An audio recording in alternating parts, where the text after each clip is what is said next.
Bonjour et bienvenue dans cette série Auto-hypnose pour les débutants, inspirée du livre du même titre, Auto-hypnose pour les débutants, qui vous présente toute une préparation, tout un programme pour vous exercer à l'auto-hypnose. Alors bien sûr, en vidéo, je ne vais pas pouvoir vous montrer toutes les formes d'induction, comment créer les phénomènes hypnotiques, etc. puisque ça va faire partie de votre entraînement et ça fait partie de ce qui est expliqué dans le livre. Mais je vais vous montrer les protocoles une fois que vous connaissez les inductions. Donc je vais choisir une induction hypnotique. Vous savez, les inductions hypnotiques, c'est ce qui vous permet de passer de l'état ordinaire de conscience à un état modifié de conscience. Donc je vais choisir une induction hypnotique et un protocole.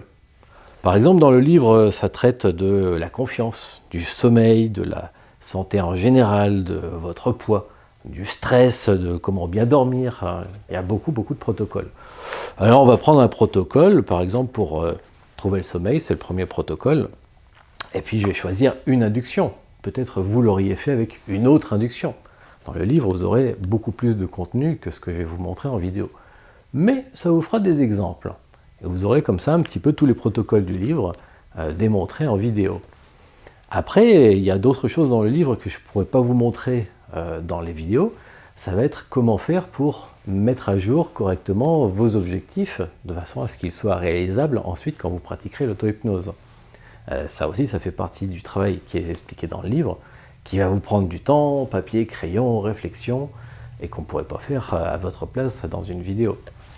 Toujours est-il que voilà l'idée, on va se lancer dans tous les protocoles, ils vont arriver progressivement, mois après mois, vous allez voir, je vous en ai préparé déjà quelques-uns, et puis la suite suivra.